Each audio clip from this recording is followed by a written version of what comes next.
Udah tahu nggak kalau PTN itu ada berbagai macam loh jenisnya? Beberapa di antaranya kalian pasti sudah pernah dengar, tapi mungkin belum menyadari perbedaannya. Yaudah yuk kita bahas bareng sekolah. Berikut ini beberapa jenis perguruan tinggi yang ada di Indonesia.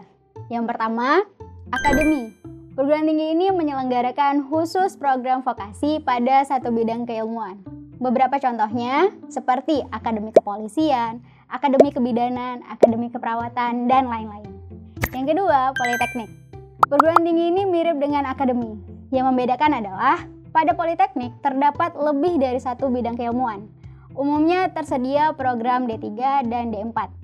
Dan FYI nih, politeknik sejak 2020 sudah tersedia melalui jalur seleksi nasional seperti SBMPTN dan SNMPTN. Yang ketiga, sekolah tinggi. Perguruan tinggi ini menyediakan satu pilihan fakultas spesifik dengan beberapa pilihan prodi. Pasti kalian udah pada kenal nih, contohnya STAN, STIS, STIN, STMKG, dan lain-lain. Yang keempat, institut. Pada institut terdapat fakultas di bidang keilmuan yang sama, menyelenggarakan program pendidikan akademik maupun pendidikan vokasi. Contohnya IPB, ITB, ISI, dan lainnya. Yang kelima, universitas. Sepertinya ini yang paling terkenal ya. Di perguruan tinggi ini terdapat berbagai fakultas di rumpun keilmuan yang berbeda-beda. Contohnya ada banyak banget.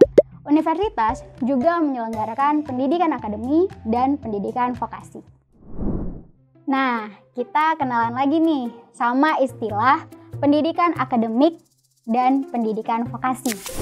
Pendidikan akademik yaitu ketika perguruan tinggi diarahkan untuk penugasan, penerapan, pengembangan, hingga penemuan pada satu cabang ilmu. Ada beberapa jenjang, yaitu strata 1 disebut juga sarjana, strata 2 disebut magister, dan strata 3 disebut doktoral. Jenjang ini harus ditempuh berurutan. Jadi kalau kamu mau S2, kamu harus menjalankan S1 terlebih dahulu. Yang kedua, pendidikan vokasi, di mana perguruan tinggi lebih fokus pada ilmu terapan. Tujuan pendidikan vokasi adalah untuk menyiapkan peserta didiknya agar siap terjun ke dunia kerja. Nah, di sini kamu bisa belajar banyak muatan praktek. Jenjang yang tersedia mulai dari diploma 1 dengan gelar AP atau ahli pratama, diploma 2 dengan gelar AMA atau ahli muda, diploma 3 dengan gelar AMD atau ahli media, diploma 4 dengan gelar STR atau sarjana terapan. Pada jenjang ini, kamu tidak perlu mengikutinya berurutan. Kamu bisa menjalani pendidikan D3 walaupun tidak mengikuti D2 atau D1 sebelumnya. Keduanya akan memiliki perbedaan dalam hal muatan materi selama perkuliahan, di mana pendidikan akademik fokus ke teoritis dan konsep, sedangkan pendidikan vokasi fokus pada penerapan ilmu praktis. Sebelum kamu memutuskan untuk memilih jenis perguruan tinggi tertentu, kamu harus memahami goalsmu. Lalu silahkan jawab pertanyaan ini. Dari semua jenis perguruan tinggi, manakah yang menyediakan jurusan yang akan kamu pilih nantinya? Lalu, apakah tujuan dari perguruan tinggi tersebut sesuai dengan rencana masa depanmu? Dan yang terakhir, jika disesuaikan dengan cara belajarmu, kamu lebih cocok yang mana? Teoritis abstrak di pendidikan akademik atau strata, atau konkret praktis di pendidikan vokasi atau diploma?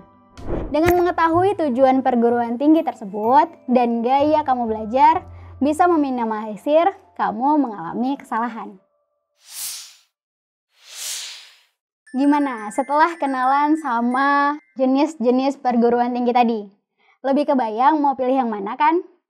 Kalau kamu mau diskusi lebih banyak lagi, kamu bisa ikut kelas Ambis Richard atau bisa konsultasi PTN di aplikasi sekolah. Join yuk!